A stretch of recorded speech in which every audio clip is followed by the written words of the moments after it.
아멘. 이렇게 셋째 날 우리 성도님들 이렇게 하나님의 전에서 만나니 반갑습니다. 여러분의 삶에 하나님의 은혜와 축복이 늘 함께하길 바랍니다. 이 시간에 우리 한번 설교의 제목을 한번 따라해 보겠습니다. 나를 넘어서 주님을 붙잡는 삶. 한 번 더 고백해 볼까요? 다 같이 시작. 나를 넘어서 주님을 붙잡는 삶. 오늘 이 제목을 가지고 오늘 말씀을 한번 살펴보도록 하겠습니다. 자, 오늘 본문의 내용은요, 어느 한날 아침에 게네사렛 호숫가에서 일어난 일을 배경으로 하고 있습니다. 자, 일단의 무리들이 하나님의 말씀을 듣고자 이른 새벽부터, 이른 아침부터 게네사렛 호숫가에 몰려들었어요. 자, 예수님께서 이제 그 몰려든 무리들에게 하나님의 말씀을 전하고자 호숫가에 서 계셨습니다. 자, 이스라엘의 지형적인 특성상에 여러분들이 이 갈릴리 바다, 이 게네사렛 호수도 이 갈릴리 호수를 지칭하는 여러 지형 가운데 하나인데, 그 갈릴리 바다에 여러분들이 가시면 이 갈릴리 이 호수죠. 호수이기도 하고 뭐 이제 바다라고 표현하는데, 이 호수 쪽으로에서부터 바람이 이렇게 불어옵니다. 그래서 호숫가에 서서 말을 하면 마이크나 특별한 장치가 없이도 이렇게 많은 사람들에게 말이 전달되게 할 수가 있어요. 그래서 예수님이 많은 무리들에게 하나님의 말씀을 전하려고 호숫가에 섰습니다. 자, 그런데 얼마나 많은 무리들이 몰려왔던지 예수님께서 그 호숫가에 서지 못하고 그 시몬 베드로, 이 베드로의 배에 이제 올라타셔서, 한 배에 올라타셔서 배에서 이 물가에서 약간 배를 띄우고 그곳에서 말씀을 전하게 됩니다. 자, 그런 정황을 오늘 본문 1절에서 3절까지 아주 잘 설명해 주고 있습니다. 한번 그러한 배경을 이해하는 마음으로 한번 1절에서부터 3절까지 보겠습니다. 자, 이런 배경입니다. 1절에 봅니다. 무리가 몰려와서 하나님의 말씀을 들을새 예수는 게네사렛 호숫가에 서서 호숫가에 배 두 척이 있는 것을 보시니 어부들은 배에서 나와서 그물을 씻는지라. 자, 예수께서 한 배에 오르시니 그 배는 누구의 배라? 시몬 베드로의 배라. 육지에서 조금만 떼기를 청하시고 앉으사 배에서 무리를 뭐 하셨다? 말씀을 가르치셨습니다. 자, 이른 아침부터 하나님의 말씀 듣겠다고 이렇게 몰려온 많은 무리들에게 예수님은 열과 성을 다해서 하나님의 말씀을 가르쳤습니다. 자, 그 말씀을 듣는 무리 중에는 그 배 주인인 시몬 베드로도 있었습니다. 그가 그물을 이제 배에 그물을 싣고 있는 중에 그의 배에 예수님이 올라탔으니 자기 배에 누군가가 올라타서 그 엄청나게 많은 무리들을 가르치니까 그물을 씻긴 씻지만 관심이 갔을까요, 안 갔을까요? 누구 배예요, 그 배가? 네 배잖아요, 네 배. 네 배에 올라타서 말씀 가르치니까 그 누구보다도 베드로 또한 관심이 갔을 겁니다. 많은 무리들이 그 말씀을 듣는 가운데 이 베드로도 그 말씀을 함께 들었다는 얘기입니다. 자, 그런데 말씀을 다 마치신 예수님께서 배에서 내려와서는요, 갑자기 느닷없이 전혀 예고하지 못했는데 느닷없이 베드로에게 이렇게 명령합니다. 4절 말씀 보겠습니다. 4절은 한번 다 같이 읽어볼까요? 예수님의 이 명령을 우리가 듣는 심정으로 한번 다 같이 읽어봅시다. 시작. 말씀을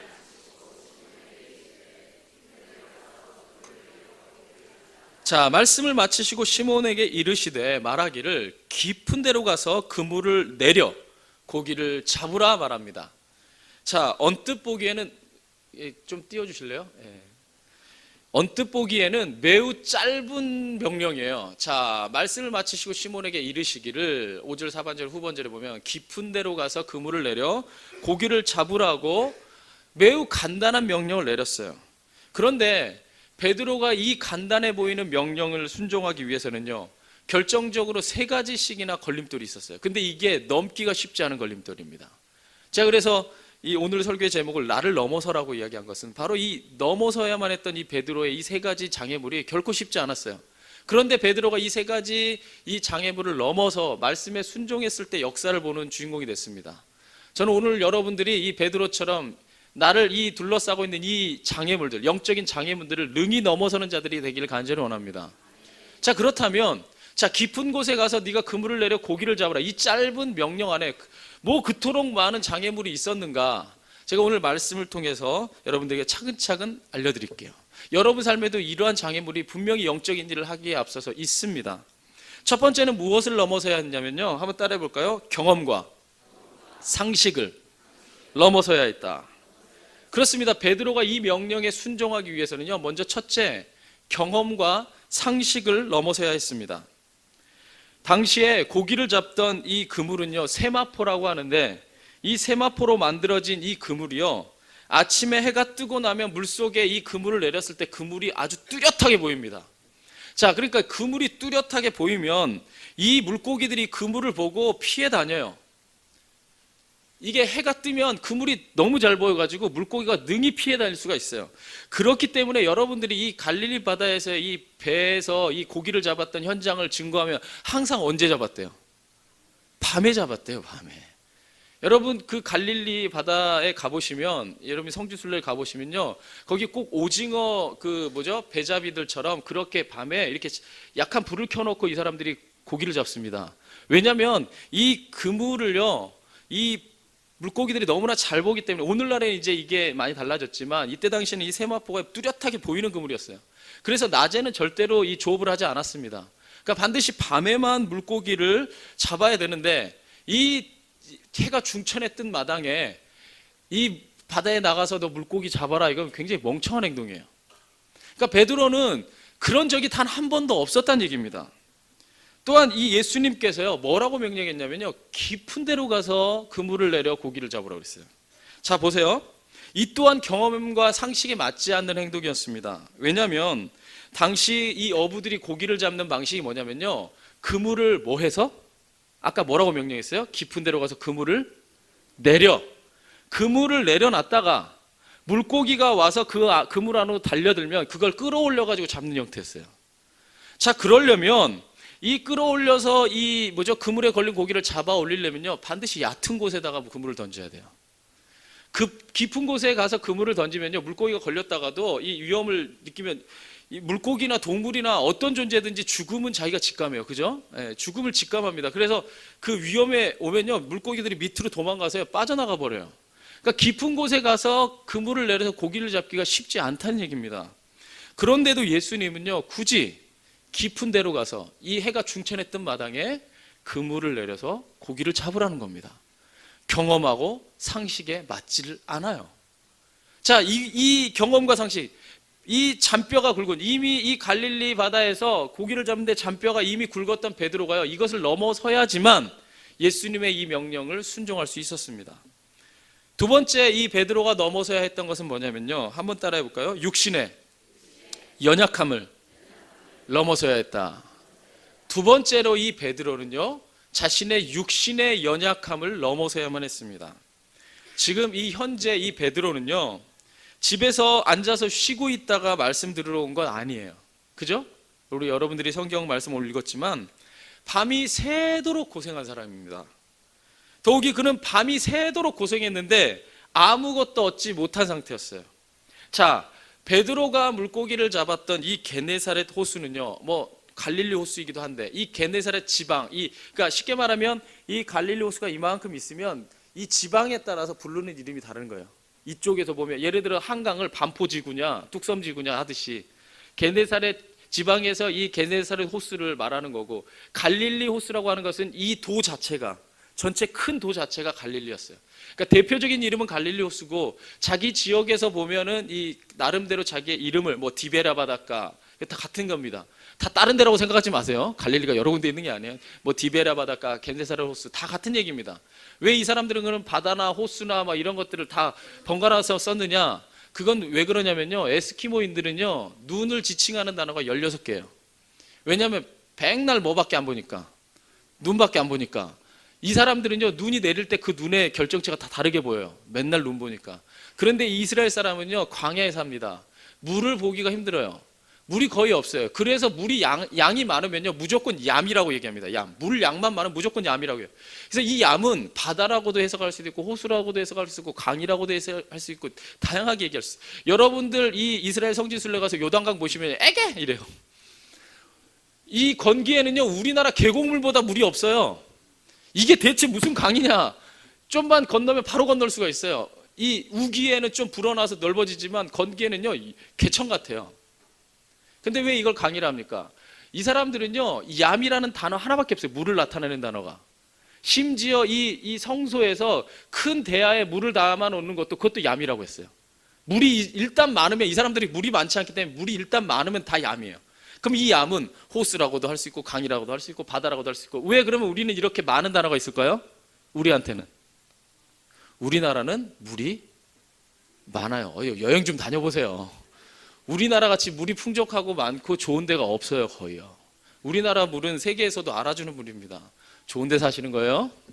할렐루야. 네, 그래서 우리나라는 물이 많아서 뭐 호수라고도 하고 계곡물이라고도 하고 여러 가지 물의 표현이 많은 겁니다.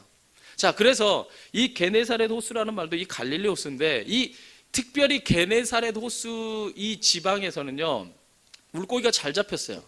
왜냐하면 이 게네사렛이라는 이름 자체가 그것을 나타내 주는 말입니다. 여기서 이 게네라는 말은요, 이 헬라어로 이 게네라는 말이 풍족하다라는 뜻이에요. 그리고 이 사렛이라는 말이 정원, 땅이라는 뜻입니다. 그러니까 게네, 사렛 이런 땅, 이 이름의 뜻은요 풍요의 정원, 풍요의 땅이란 얘기예요. 이 말은 뭐냐면요, 땅이 비옥하고 좋아서 이 게네사렛에는요 식물도 잘 자랐을 뿐 아니라 고기도 베드로 고기라고 일명 일컬어지는, 이 베드로가 잡게 되는 이 베드로 고기라고 일컬어지는 엄청나게 잘 자라고 큰 물고기가 엄청 잘 잡혔어요. 여기서는요. 그러니까 이 심지어 어떤 농담까지 있었냐, 이 게네사렛에는 물반 고기반이라는 얘기가 있었어요. 물반 고기반. 따라해볼까요? 물반 고기반. 자, 봅시다. 이 땅이 물반 고기반인데 밤새도록 고생했는데 물고기 한 마리도 못 잡으면 성질 나요, 안 나요? 저는요 우리 교회 분들이 그 장사하는 분들이 많아서 장사하는들의 마음을요 제가 신방하거나 하면 많이 듣습니다. 특별히 동대문에서도 밤새도록 장사하거나 이런 분들도 우리 성도님들 많이 있어서요 제가 이렇게 가끔 얘기를 듣습니다. 가끔 얘기를 들으면요, 또 이 봉제 공장에서 이 재봉일 하시는 분들 있잖아요. 이런 분들 얘기도 잘 들으면 되게 재밌는 게 뭐냐면요, 밤새도록 일하는데 손님이 많이 오고 막 끊이지가 않잖아요. 그럼 밤새도록 일해도 피곤한지 모르겠대요. 근데 밤새도록 일하는데 손님이 거의 안 오고 띄엄띄엄 어쩌다가 한 명씩 오는데 사지도 않고 그냥 가고 그러잖아요. 그러면 분명히 쉬긴 쉬는데 엄청 힘들대요. 엄청 길게 느껴진대요. 이거 다 어디 교회 사람들이에요? 장사하는 분들 되게 많은 것 같은데, 그렇지 않아요? 장사가 잘 되고 일이 바쁘면요 시간 가는지 몰라요. 그런데 하나도 안 되고 막 일이 막 엉키고 막 팔리지 않으면요 엄청나게 시간도 길게 느껴지고 힘듭니다.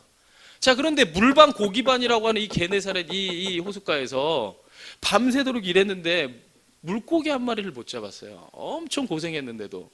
그러니까 밤새도록 고생한 이 육신의 피로함에다가 정신적인 피로, 그냥 고난까지도 이 베드로에게는 다 몰려와 있는 상태였습니다. 자, 그런데 그런 상황에서 이 앞에다 잠깐 그물 내려가지고 너가 물고기 한번 건져봐라 이것도 아니고 어디로 가서? 깊은 데로. 그럼 뭐 해갖고 가야 돼요? 지금 밤새도록 고생해서 물고기 한 마리도 못 잡은 내가 또 노져갖고 깊은 데까지 가야 됩니다. 여러분, 여기 갈릴리 바다에서 깊은 데는요 몇 킬로까지도 갈 수 있어요. 그렇게 호수가 넓어요. 그래서 바다라고 얘기하는 거예요. 그렇게까지 노져가서 던졌을 때 아까 제가 말했지만 경험과 상식으로는 잡을 수 있다 없다? 경험과 상식으로는 절대 못 잡습니다. 그런 상황에서 가렌이 얼마나 이 육신의 피로함이 더해졌겠습니까? 게다가 만약에 저 그런 생각이 있어요. 이거 보다가 그런 명령할 거라면 차라리 금을 씻기 전에나 할 것이지, 왜 금을 다 씻어놨더니 그런 명령을 한단 말입니까? 성질 나죠. 왜냐면요 이 당시에 세마포 그물은요 오늘날과 같이 이렇게 발달된 형태의 그물이 아니었기 때문에 이 조업을 마친 다음에 반드시 물로 씻어서 말려놓지 않으면요 썩어가지고 못 써요. 그래서 꼭 이 물고기 잡는 일을 마친 다음에는요 그물을 씻어서 다 말려야만 그 다음에 이 세마포 그물을 쓸 수가 있습니다. 자, 그런데 그렇기 때문에 이 베드로와 이 동료들이 밤이 새도록, 어떻게? 밤이 새도록 고생해서 물고기 한 마리 못 잡았는데 그러면 승질나서 집에 가서 잘만도 한데, 그런데도 그 힘든 것을 불사하고 이 그물을 씻었던 이유가 바로 그거예요. 지금 안 씻어 놓으면 이 그물이 다 망가져요. 자, 그렇다면 그물 씻기 전에는 한번 가서 시도해보라고 할 일이지 그물 다 씻었어요. 자, 그럼 제가 이 말을 다 정리해 볼게요. 육신이 얼마나 필요한지. 밤새도록 고기 잡아서 물고기 잡았어요, 못 잡았어요? 엄청 힘듭니다. 그래서 힘들게 짜증나 죽겠는데도 아침에 피로함을 무릅쓰고 그물 다 씻어놨어요. 근데 예수님이 명령합니다. 야, 그거 들고 다시 깊은 데로 가서 그물을 내려 고기를 잡아. 만약에 고기를 잡건 못 잡건 하여튼 그 일을 마치고 나서는 다시 또 와갖고 뭐 해야 돼요? 그물 씻어야죠. 그리고 또 밤에 일 나가야죠.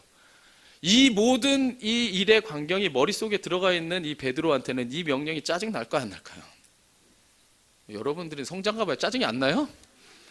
저 같으면 엄청 짜증 날 것 같아요. 그 수많은 번거로운 일들이 눈앞에 놓여 있는 상태입니다. 자, 그런데 이 베드로가 깊은 데에 가서 그물을 내려 고기를 잡으라는 이 명령에 쉽사리 순종할 수 있었겠습니까? 첫 번째는 뭐 넘어서야 된다고요? 예, 경험과 상식을 넘어서야 됐어요. 두 번째는요, 육신의 연약함, 육신의 이 피로함을 넘어서야 됐습니다. 마지막으로 세 번째는요, 이게 제일 어려운 걸 수도 있어요. 쉬운 것 같지만 제일 어려운 걸 수 있어요. 한번 따라해 볼까요? 자신의 자존심을 넘어서야 했다. 예, 이 베드로는요, 이 명령에 순종하기 위해서는요, 반드시 자기의 자존심을 넘어서야 했습니다. 결정적으로 베드로가 이 명령에 순종하기 어려웠던 이유는 고기를 잡으라고 명령하고 있는 예수님은 목수 출신이에요. 30년 동안. 그 말씀에 순종해서 물고기를 잡아야 되는 이 베드로는 평생 물고기만 잡아온 우리 장 목사님 말씀에 의하면 갈릴리 대학 어부과 출신이에요. 그러니까 자기가 물고기 잡는 데는 누구보다도 전문가입니다. 즉 베드로는 예수님의 명령에 순종하기 위해서 자신의 마지막 자존심까지를 내려놔야지만 이 말씀에 순종할 수 있어요. 쉬운 것 같아요? 굉장히 어렵습니다. 사람들은요, 이런 상황에서라면요, 이 특별히 전문가는요, 자신의 전문 분야에 대해서만큼은 누구에게도 지고 싶지 않은 거예요. 예수님이 집 짓는 것에 대해서는 조언할 수 있어요. 왜냐하면 그분이 그게 전문가니까. 그런데 물고기 잡는 것에 대해서는 함부로 왈가왈부해서는 안 돼요. 지금 이 대낮에 깊은 곳에 가서 그물을 내려서 고기를 잡는다. 이거는요, 아까도 말했듯이 경험과 상식, 모든 육신의 이 힘든 것을 다 불사하고 나갔을 때 이 안 되는 일이에요. 그런데 그 안 되는 일을 그럼에도 불구하고 누가 명령해서 가는 거라면 전문가가 하라고 했을 때 가야 되는 건데, 그 물고기 잡는 것에는 전혀 문외한인 예수님이 가라고 하니 이 자존심을 넘어서야만 했습니다. 이게 왜 이렇게 어려운 것이냐면, 단적인 예를 들어볼까요? 이때 당시에 바리새인과 서기관들은요, 그들이 하나님의 말씀을 해석하고 전하는 전문가라고 생각했어요. 그런데 예수님이 그들의 말이 틀렸다는 거예요. 그들의 율법이 틀렸다는 거예요. 여기에 은혜의 복음이 있다고 예수님이 제시했어요. 그러자 이 바리새인과 서기관들은 서로 원수거든요. 바리새인과 서기관은요, 서로 친하지 않은 사람들이에요. 그런데 이 사람들이 둘이서 손을 잡고 어떻게 버려요? 예수님을 뭐 해버립니까? 죽여버려요. 자신의 자리를 위협하는 순간 가차없이 예수님 죽여버렸어요. 그만큼 자신의 자존심과 자신의 자리를 위협하는 거는요, 사람들에게 그만큼 적대감을 불러일으키는 일입니다. 그런데 베드로가 이 예수님의 간단한 명령을 순종하기 위해서는요, 자기의 자존심까지도 넘어서서 이 말씀에 순종해야만 했던 것입니다. 자, 이런 배경을 알고 나면 저는 여러분에게 한번 물을게요. 저 한번 답해보세요. 베드로가 이 짧은 한마디 명령을 순종하기 쉽습니까? 어렵습니까? 네, 어렵습니다. 쉽지 않아요. 그렇다면 예수님은 여러분한테 이런 명령 안 하실까요? 합니다. 굉장히 짧지만 여러분에게 매우 도전적인 하나님은 때로 여러분의 믿음을 시험하기 위해서, 아니 때로는 믿음을 키우기 위해서 이런 도전을 분명히 하나님은 합니다. 자, 하나님이 여러분에게 그런 이 명령을 던지실 때에 여러분들은 얼마든지 하지 않을 수 있는 핑계와 이유가 많습니다. 우리는 얼마든지 많아요. 그래서 우리 목사님 말씀하시는데 저는 제일 큰 은혜를 받았어요. 시험 든 사람의 말은 언제든지 맞다. 시험 든 사람 집에 가서 신방에서 얘기 들어보세요. 구구절절 다 맞는 말이지. 구구절절 다 은혜를 받아요. 그래서 꼭 시험을 풀러갔다가 자기가 같이 시험 들어가지고 전파하는 사명을 다 감당합니다. 얼마든지 하나님의 말씀은요, 순종하지 않을 만한 이런 이유들이 가득 차 있어요. 말이 안 된다는 얘기예요. 자, 그런데 이 상황에서 베드로가 이 예수님의 명령 앞에서 뭐라고 반응합니까? 안 된다고 했나요? 아니요. 베드로가 이렇게 고백합니다. 이게 여러분들의 고백이 되기를 바라면서 한번 5절을 함께 고백해 봅시다. 여러분들의 목소리로 고백합니다. 시작.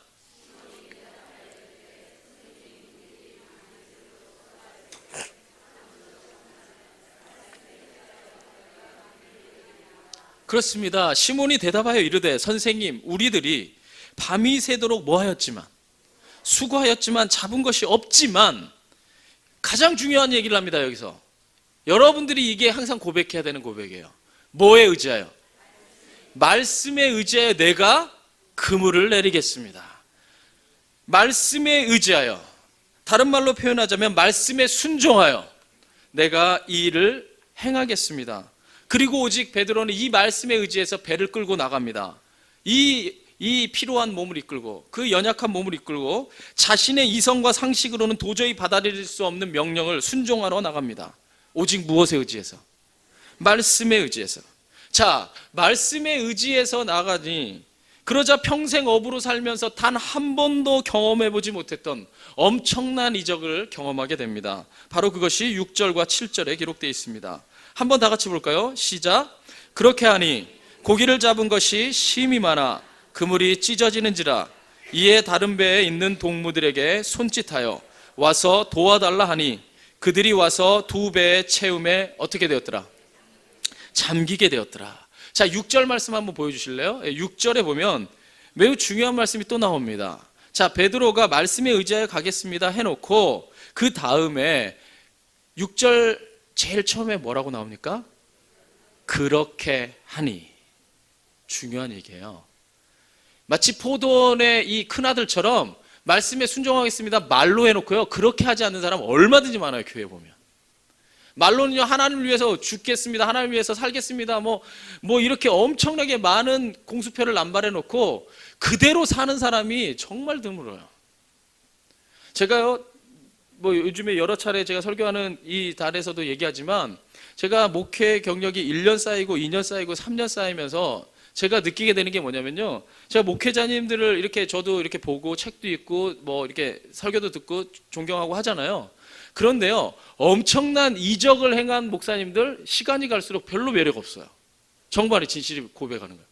갈수록 매력이 별로 없어요. 그리고 별로 설교가 감동이 없어요. 그런데 진짜 마음을 울리는 분들은 어떤 분들이냐? 그렇게 하니. 어떤 분들? 그렇게 하니. 어떤 디렉터가 이 성도님들의 마음을 울리고 정말 이 변화를 시키는 디렉터가 될까요? 대답 좀 해주라고 제가 질문했는데 아무도 안 해주면, 그렇게 하니. 어떤 장로님이 많은 성도님들에게 목회적으로 또한 신앙적으로 모델이 되고 기감이 될까요? 말씀만 하는 게 아니라 그렇게 하니에요. 어떤 목자가 목원들을 부흥시키고 목원들의 생명을 살려낼까요? 그렇게 하니. 할렐루야. 바로 그렇게 하니가 바로 이 역사를 보게 되는, 다른 말로 표현하자면 말씀에 순종하여 행하니, 바로 이런 역사를 보게 됩니다. 대낮에 그물이 찢어질 정도로 엄청난 고기가 잡혔는데, 얼마나 많은 고기가 잡혔는지 베드로의 배뿐 아니라 그의 동료인 야고보와 요한의 배까지 나눠 담았음에도 불구하고 두 배가 거의 가라앉을 정도까지 엄청난 기적을 경험하게 됩니다. 자, 이 기적을 통해 이 베드로는 만선의 기쁨보다도 더 귀하고 영광스러운 축복을 세 가지나 받게 됩니다. 나를 넘어섰을 때 이 하나님이 주시는 엄청난 영적인 축복을 세 가지나 받게 됐다는 거예요. 나의 세 가지의 이 장벽을 넘어섰을 때 받게 된 이 세 가지 복은 무엇인가? 첫 번째는요, 이런 복을 받게 됐습니다. 한번 따라해봅시다. 베드로는 주님을 붙잡았다. 첫 번째, 이 베드로는요, 주님을 붙잡는 자가 되었습니다. 자, 본문 8절에 보면 베드로는 동료들과 함께 만선이 된 배를 끌고 와서는 그 배를 버려두고 예수님의 발 앞에 엎드려서 이렇게 고백합니다. 자, 베드로의 고백입니다. 함께 고백해 봅시다. 시작. 시몬 베드로가 이를 보고 예수의 무릎 아래 엎드려 이르되, 주여 나를 떠나소서. 나는 누구입니다? 죄인입니다. 주님 나를 떠나소서, 나는 죄인입니다. 이렇게 고백합니다. 보세요, 이게 주님 나를 떠나달라는 얘기입니까? 또 이렇게 읽고, 아 그래, 주님을 떠나달라는 얘기구나, 이렇게 이러면은요, 김소월의 이 진달래꽃 읽으면 안 됩니다. 그런 사람 시. 나보기가 역겨워 가실 때는 말없이 고이 보내드리오리다. 그거 보내드리겠다는 얘기예요? 그거 보내드리겠다는 그런 글로 읽으면요, 한글만 아는 거지 문학을 모르는 거예요. 가시는 걸음걸음 노인 그 꽃을, 나로 상징되는 노인 그 꽃을 놓을 테니까 사뿐히 지려 밟고 잘 밟고 가란 얘기예요. 나를 밟고? 또 아멘 하시는 분 누구예요?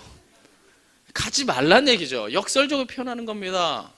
주여 나를 떠나소서 나는 죄인입니다. 이렇게 무릎을 꿇고 와서 고백하는 건요, 그가 이 순간에 주님을 붙잡았다는 것을 역설적으로 표현하는 거예요. 바로 이 순간 베드로가 예수님을 자신의 삶의 구주로 만난 것입니다. 할렐루야. 이는 만선의 기쁨보다도 훨씬 더 큰 축복이었습니다. 이후 베드로는요, 주님 앞에 아주 온전한 신앙의 고백을 하는 위대한 사도로 변화됩니다. 가이사라 빌립보에 이르러서 예수님이 제자들한테 이렇게 물어보시죠. 너희는 나를 누구라고 생각하느냐? 그렇게 물었을 때에 베드로가 이렇게 대답합니다. 주님은 그리스도시요 살아계신 하나님의 무엇입니다? 아들입니다. 이렇게 고백합니다. 이런 엄청난 위대한 고백을 바로 베드로가 했어요. 무엇을 기점으로 해서? 바로 이 자리에서 예수님을 만난 것을 기점으로 해서 바로 주님과 함께하는 삶을 살았고, 바로 예수님을 향한 가장 위대하고도 완전한 신앙의 고백을 하는 자가 되었습니다. 그 고백이 얼마나 귀하고 얼마나 예수님의 마음을 감동했던지 예수님께서 그를 칭찬할 뿐 아니라 그에게 천국 열쇠를 맡겨주고 바로 그의 고백 위에 교회를 세우겠다고 단언하십니다. 이 게네사렛 호숫가에서 예수님을 붙잡은 결과가 바로 예수님의 이 모든 교회를 세우는 근간이 된 줄 믿습니다. 아무쪼록 여러분의 삶에서도 주님을 붙잡는 자가 되십시오. 이 모든 여러분 말씀에 순종하여 이 모든 여러분의 경험과 상식, 여러분의 모든 육체의 유혹과 연약함, 여러분들의 모든 자존심까지도 내어놓고 여러분들이 붙잡아야 되는 것은 바로 주님인 줄 믿습니다. 이 공산주의의 사상을 세상에 내놓은 여러분이 너무나 잘 알고 있는 위대한 사상가요 철학자인 칼 막스는요, 본래 신학생이었어요. 하나님의 길을 걸어가려 하는 이 원래 신학도였습니다. 그런데 그가 예수님을 붙잡지 않고 위대한 사상을 붙잡았을 때 그가 만든 사상이 사람을 살리는 것이 아니라 오히려 죽이는 도구가 되고 말았습니다. 결코 그의 사상이 나빠서가 아닙니다. 그가 잘못된 것을 붙잡은 것이 문제입니다. 여러분들이 공산주의 사상을 여러분들이 살펴보시면 사도행전 2장에 나오는 이 초대교회와 같은 이 성령의 감동, 예수 그리스도의 사랑이 없이는요 절대로 실현 불가능한 이 이론이고 이상적인 이론입니다. 그처럼 이 위대한 칼 막스, 이 위대한 사상가가 정말 위대한 철학자이기도 해요. 정말 그리고 그의 고상한 이 생각들은요 가끔 보면요 굉장히 감탄을 자아낼 만큼 정말로 주옥과 같은 이론들입니다. 그런데 그 위대한 사상가가 사상을 붙잡지 않고 예수님을 붙잡았더라면 얼마나 많은 사람들을 살리는 글을 써내고 얼마나 많은 사람들을 살리는 일을 했을까 생각해 봅니다. 할렐루야. 여러분들이 교회 이 세계의 역사를 보면 히틀러도 교회 다녔어요. 근데 예수님 붙잡지 않으니까 모든 이 세상에 이 망가지는 일에 앞장서는 사람이 되고 말았습니다. 아무쪼록 여러분들이 이 시대에 영향력 있는 그리스도인이 되기 위해서 무엇보다도 주님을 붙잡는 자가 되기를 간절히 축원합니다. 두 번째, 베드로는 누구를 붙잡았냐면요, 따라해 봅시다. 베드로는 자신을 붙잡았다. 베드로는 주님을 붙잡은 것과 동시에 자신을 붙잡는 자가 되었습니다. 베드로는 주님 앞에 나는 죄인이로소이다 라는 고백을 통해 자신이 죄인임을 겸손하게 인정했습니다. 말씀과 예수 그리스도께서 가르치신 이 모든 말씀과 또 이 갈릴리 바다의 이 게네사렛 호수에서 자기가 경험한 이 표적을 통해서 자기 자신을 돌아보게 된 겁니다. 여러분, 어두움이 꽉 찬 방에서는요 뭐가 뭔지 알 수가 없어요. 어두움이 꽉 차 있으면 거기에 뭐가 있는지 도저히 알 수 없습니다. 그런데 거기에 빛이 오면은요 그 안에 무엇이 있는지 낱낱이 드러나게 됩니다. 우리의 삶도 마찬가지입니다. 우리의 삶이 어둠 가운데 거해 있을 때는 우리 안에 뭐가 있는지 알 수 없지만 빛 대신 예수님의 말씀이 들어오고 빛 대신 예수님의 모든 삶의 이적이 우리 삶에 임하게 되면 우리 삶에 무엇이 있는지 보게 되고 비로소 내가 죄인인 것을 겸손하게 고백하게 됩니다. 그래서 성경은 말하기를요, 로마서 3장 10절에 보면 기록된 바 의인은 없나니 하나도 없으며, 또한 로마서 3장 23절에 보면요 모든 사람이 죄를 범하였음에 하나님의 영광에 이르지 못하더라, 이렇게 말하고 있습니다. 베드로처럼 우리도 주님을 통해서 내 자신이 죄인인 것을 발견하게 되기를 간절히 원합니다. 선한 일을 하려면 우리가 왜 죄인인가요? 선한 일을 하려면 굉장히 힘들어요. 여러분 보세요. 선한 일을 하려면 굉장히 노력해야 됩니다. 그런데 악한 일을 하면요, 그건 굉장히 자연스럽고 능숙하게 여러분들이 능히 해내는 것을 보게 됩니다. 왜입니까? 우리 안에 죄가 담겨져 있기 때문이에요. 보세요. 사과나무에서 사과가 열리는 게 자연스럽습니다. 감나무에서 감이 열리는 게 매우 자연스럽고 않아요. 마찬가지로 우리 안에 죄가 있기 때문에 우리가 바로 이 죄의 열매를 내고 우리가 죄로서 살아가는 것은요, 그렇게 어렵지 않습니다. 근데 이것을 돌이켜서 주님을 붙잡고 주님을 향한 길을 걸어가려면 우리의 삶에 많은 어려움과 도전들이 있습니다. 왜요? 우리의 본성을 거스려서 살기 때문입니다. 우리가 이 주님의 말씀에 비답해 우리가 서게 되면, 베드로처럼 서게 되면 바로 우리가 죄인인 것을 깨닫게 되고 이 베드로처럼 주님의 말씀 앞에 엎드려져서 겸손하게 죄인인 것을 고백하게 되는 줄 믿습니다. 베드로는요, 말씀을 통해서 진정한 자신의 모습을 처음 봤어요. 그래서 자신에게 절망할 수밖에 없는 그러한 이 순간에 자기가 직면하게 됐습니다. 그러나 그것이 바로 이 베드로가 온전히 살 수 있게 하는, 자기 자신을 바로 세울 수 있게 하는 귀중한 계기가 된 줄 믿습니다. 주님 없이는, 베드로가 이때 깨달은 거죠. 주님 없이는 자신이 살 수 없는 존재라는 것을 깊이 깨달은 거예요. 그래서 역설적으로 주님 나를 떠나소서, 나는 죄인입니다 라고 고백하는 자가 된 줄 믿습니다. 여러분도 이 시간 말씀을 통해서 베드로처럼 나 자신을 주님 앞에서 온전히 붙잡는 자가 되기를 간절히 원합니다. 그리하여서 죄인의 자리에서 의인의 자리로 옮겨지게 되기를 간절히 축원합니다. 첫 번째 이 베드로가 누구를 붙잡았다고요? 나를 넘어서서 주님을 붙잡았습니다. 그리고 두 번째로 누구를 붙잡았습니까? 자기 자신을 온전하게 주님 앞에 의인의 자리로 붙잡았습니다. 마지막으로 세 번째 베드로는요, 따라해 볼까요? 사명을 붙잡았다. 그렇습니다. 마지막으로 베드로는요, 사명을 붙잡는 자가 됐습니다. 그래서 예수님께서 10절 하반절에 이렇게 사명을 부여하십니다. 한번 읽어볼까요? 다 같이 화면을 보시면서 시작. 예수께서 시몬에게 이르시되 무서워하지 말라. 이제후로는 내가 사람을 취하리라 하시니. 그렇습니다. 너가 이제 무서워 말라. 네가 죄인이라고 해서 무서워하지 말아라. 내가 너를 의인의 자리로 옮겨줄 뿐 아니라 내가 무엇을 낚는, 사람을 낚는 어부가 되게 하리라. 네가 사람을 살리는 일을 하는 일에 내가 쓰임받도록 하겠다. 이렇게 사명을 부여해 주십니다. 베드로는요, 고기 잡는 사람이었습니다. 그런데 이제는요, 영혼을 낚는 영혼의 어부가 되었어요. 사명자가 된 것입니다. 사명이란 아주 어렵게 말하지 말고 간단하게 말하면요, 사명이란 이것입니다. 주님께서 내게 주신 명령이에요. 뭐라고요? 한번 자신을 치면서 한번 거봅시다. 주님께서 내게 주신 명령. 그게 뭐라고요? 그러면 지금 여러분 다 쳤죠? 한 번만 더 해봅시다. 주님께서 내게 주신 명령. 그럼 여러분 주님께서 내게 주신 명령 여러분 고백했으면 여러분 각자에게 다 뭐가 있다는 얘기예요? 사명이 있어요. 근데 사명은 있는데 세상에는요, 두 부류의 사람으로 나눠집니다. 하나는 누구냐면요, 사명을 붙잡는 사람. 한 사람은 사명을 외면하는 사람. 누구에게나 하나님은요, 이 땅에 단 한 사람도, 머리카락 하나까지도 다 세심 받으신 하나님께서요, 그 누구도 아무 이유와 목적 없이 이 세상에 보낸 사람은 한 명도 없습니다. 이 세상에 그 누구도 없어요. 우리는 모두 다 하나님의 뜻과 하나님의 사명을 붙잡고 이 땅에 온 사람들입니다. 단지 차이가 있다면 그 사명을 붙잡는 사람이 있고 그 사명을 외면하는 사람이 있을 뿐입니다. 그 명령을 붙잡을 때 당장은 손해인 것 같아요. 그렇지만 하나님께서요, 자신이 내린 명령을 수행할 수 있도록요, 하나님 반드시 인생을 책임져 주십니다.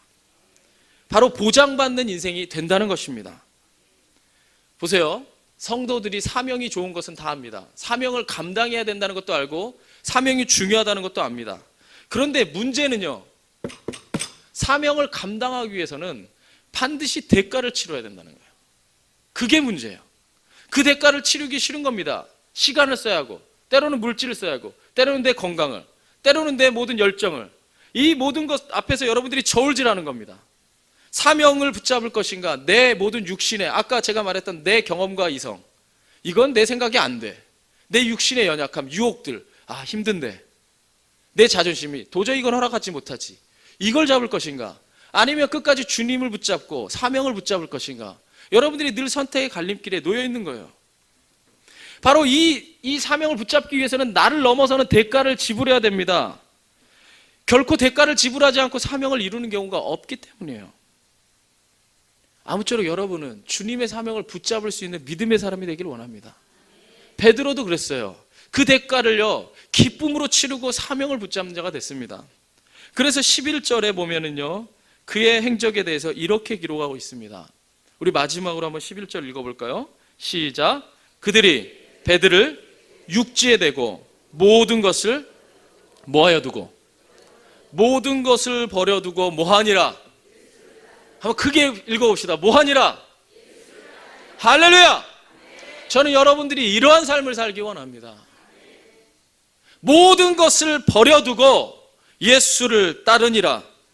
기적적으로 잡은 물고기도, 자신이 물고기를 잡던 모든 그물과 배도, 심지어는 자신이 애쓰며 수고하며 쌓았던 모든 경험과 모든 경력까지도 다 버려놓고 자신의 이전까지의 삶과는 전혀 다른 제자의 길로 자신의 삶을 투신합니다.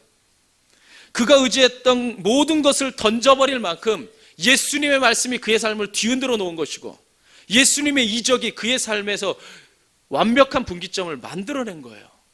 그래서 베드로는 그 모든 것을 마땅히 버려도 괜찮다는 결단을 하게 된 겁니다. 이건 베드로만 그랬나요? 아니요. 사도 바울도 마찬가지였어요. 사도 바울은 어쩌면 인간적으로 보면 더 많은 걸 가졌던 사람입니다. 물질도 가졌고 권력도 가졌고 명예도 가졌고 세상이 요구하는 모든 것을 가졌지만 그가 예수 그리스도의 사명을 붙잡았을 때 이 모든 것은 뭐처럼? 마치 배설물처럼 버려두고 오직 주님을 향해 달려가는 자가 되었습니다. 그렇다면 사명을 붙잡는 인생이 왜 손해가 아닌가? 왜 손해가 아니냐? 왜냐면요, 우리가 주님의 사명을 붙잡기 위해서 세상의 모든 것을 버려두고 주님께 나아갈 때, 잘 들으십시오, 하나님이 우리를 붙잡아 주기 때문입니다. 언제까지? 자기 사람을 사랑하시되 언제까지? 끝까지. 끝까지. 내가 준 명령을 수행하는 그날까지 하나님이 친히 붙잡아 주시기 때문입니다. 아까도 제가 말했지만 보장받는 인생이 된다는 거예요. 그래서 주님께서는 베드로 또한 붙잡아 주셨습니다. 그래서 그가 이 뒤에요, 이렇게 주님을 따르니라 하고 난 다음에 그 뒤에요, 여러분들이 성경을 읽어보면요, 수도 없이 넘어집니다. 수도 없이 실수하고, 수도 없이 예수님의 마음을 아프게 하고, 수도 없이 예수님을 부인하는 것도 모자라 다시 도망와서 다시 이 갈릴리 바다에서 3년 뒤에 똑같은 사건 똑같이 경험합니다. 그렇죠? 그때까지도 예수님이 이를 버립니까? 끝까지 붙잡아 주십니까?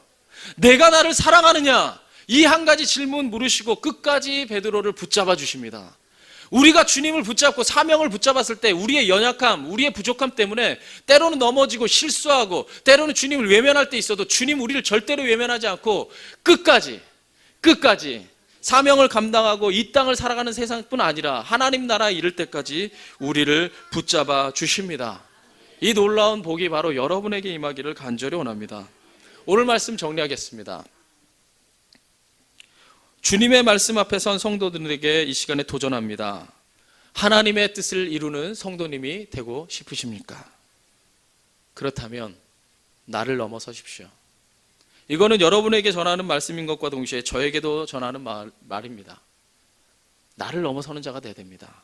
내 경험, 내 상식, 내 판단, 내 뜻, 내 육신의 연약함, 심지어는 자존심까지도 넘어서서 말씀에 순종하는 자가 되기를 간절히 원합니다.